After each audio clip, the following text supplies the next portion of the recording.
Dear student, welcome to brother classes. तो मैं आज नया टॉपिक स्टार्ट कर रहा हूँ, अभिक्रिया की कोटि, जो क्लास 12 का टॉपिक है। काफ़ी इंपॉर्टेंट है, काफ़ी अच्छे क्वेश्चन पूछे जाते हैं 2 मार्क्स में, 3 मार्क्स में, 4 मार्क्स में। तो आइए पहले समझने की कोशिश करते हैं कि अभिक्रिया की कोटि का क्या मतलब होता है। अभिक्रिया की कोटि से समझते हैं हम, जो हमारे पास कोई भी रासायनिक अभिक्रिया होती है, तो जो रासायनिक अभिक्रिया का वेग होता है, जो हमारे पास रासायनिक अभिक्रिया होती है उसका जो वेग होता है, रासायनिक अभिक्रिया का वेग,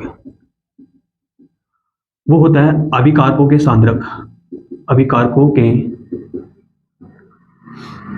सांद्रण की घात पर निर्भर करती है, सांद्रण की घात पर निर्भर करती है,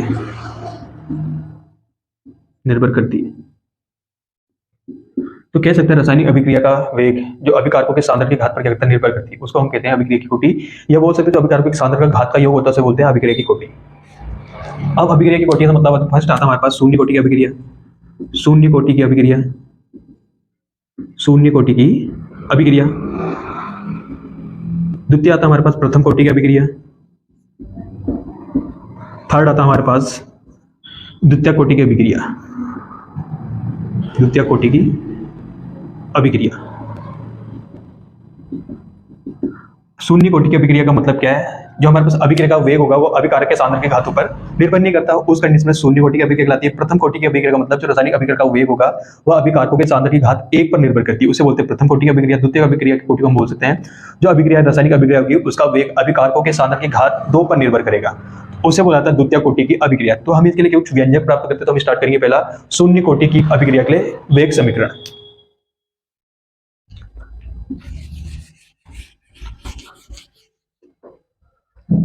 तो मैं स्टार्ट कर रहा हूं शून्य कोटि की अभिक्रिया के लिए, शून्य कोटि की अभिक्रिया के लिए वेग समीकरण। माना कोई हमारे पास अभिक्रिया है, कोई अभिकारक मान लेते हैं, हमें ए है, ए से मिलकर कोई बनता है हमारे पास प्रोडक्ट बी।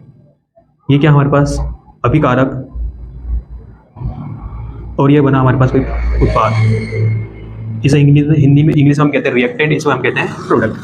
अब मान लीजिए हमारे पास अभिक्रिया की कोटि होगी dA/dt, वो प्रोपोर्शनल होती है प्रोडक्ट मान लीजिए हमारे पास क्या है, P है, P की पावर 0। तो ये तो हमारे पास शून्य कोटि। हमने बोला जो अभिक्रिया का वेग होता है वो क्या करता है, अभिकारक के सांद्रण की घात 0 पर निर्भर करता है, मतलब उस पर निर्भर नहीं करता है। अब यहाँ से बोलते हैं हम dA, इसके आगे माइनस आता है अपॉन dt, ये भी प्रोपोर्शनल टू को साइड आता है, यहाँ पर एक नियतांक आता है k, और इनटू में हम बोल सकते हैं 1, क्योंकि हमें पता है a की पावर जो हमारे पास 0 होती है उसकी वैल्यू कितनी होती है, 1 होती है। इसका यूज हम यहाँ पर कर सकते हैं। तो मैं बोल सकता हूँ dA इक्वल टू बोल सकता हूँ dt इंटू k। अब इसका करते हैं दोस्तों हम समाकलन, दोनों पक्षों का समाकलन करने पर, दोनों पक्षों का समाकलन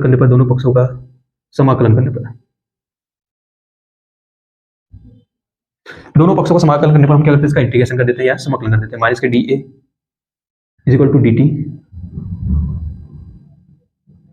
इंटू में k हमारे पास कांस्टेंट है, तो k को यहाँ से बाहर निकाल देंगे हम, तो ये आ जाएगा a हो जाएगा। इसको ले लेते हैं हम कितना, k बाहर निकाल देते हैं, इंटीग्रेशन dt माइनस के, तो माइनस के a इज इक्वल टू जाएगा k t।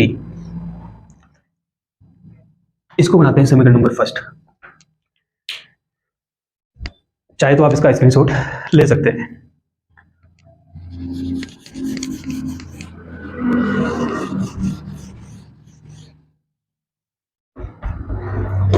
अब यदि प्रारंभ की बात करें, यदि प्रारंभ में a बराबर हम रखते हैं a0, t बराबर रखते हैं 0, तो समीकरण 1 से a इक्वल टू हो जाएगा a0 equal to k into 0, और यहाँ पर 1 मिनट करते हैं हम, थोड़ा सा एक नियतांक भी एडजस्ट कर लेते हैं, जिसे i बोलते हैं, इसको बना देते हैं first, k into 0 plus k i, तो minus k a0 equal to 0 plus i, तो i इक्वल टू क्या जाएगा हमारे पास माइनस के a0। जहां पर i होता है हमारे पास, i बोल सकते हैं हम समाकलन स्थिरांक, i बराबर यहाँ पर लिख देता हूं मैं, i इक्वल टू समाकलन स्थिरांक, समाकलन नियतांक बोल सकते हो या स्थिरांक बोल सकते हो, ठीक। अब देखो i का मान आ गया है, इसको 2 रख देते हैं, तो i का मान 1 में रखने पर, ठीक है। a क्या हमारे पास ये रहा, तो माइनस के a बराबर kt plus minus k a0, ठीक। ये माइनस लगा इसका हो जाएगा प्लस का, तो A naught minus A is equal to K T. हमें किसकी वैल्यू चाहिए यहाँ से, के की वैल्यू चाहिए, तो के बराबर हम फाइंड कर सकते हैं, के इज इक्वल टू जाएगा ए नोट माइनस के डिवाइड बाई टी। तो ये हो जाएगा शून्य कोटि की अभिक्रिया के लिए वेग समीकरण।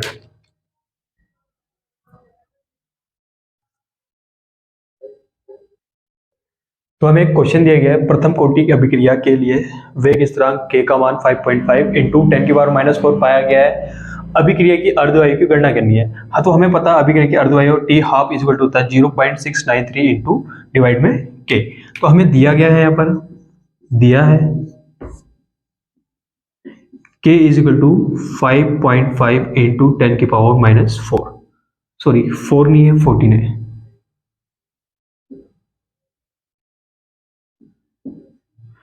आइए इसको पुट करते हैं, तो t half is equal to कितना 0.693 डिवाइड में 5.5 इंटू 10⁻⁻14।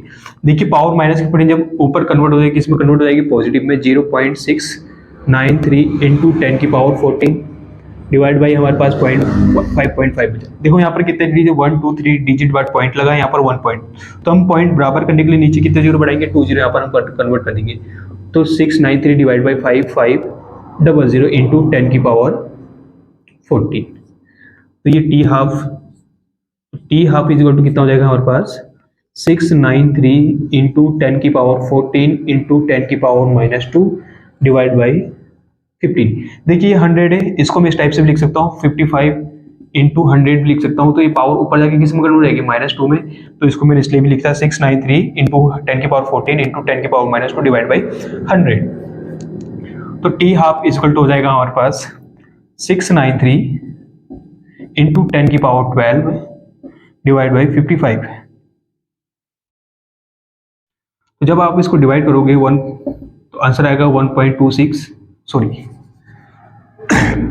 तो जब आप इसको डिवाइड करोगे तो आंसर आएगा हमारे पास 12.6 इंटू 10⁻14। तो ये हो जाएगी अभिक्रिया की अर्ध आयु। तो आप इसका स्क्रीनशॉट ले सकते हैं।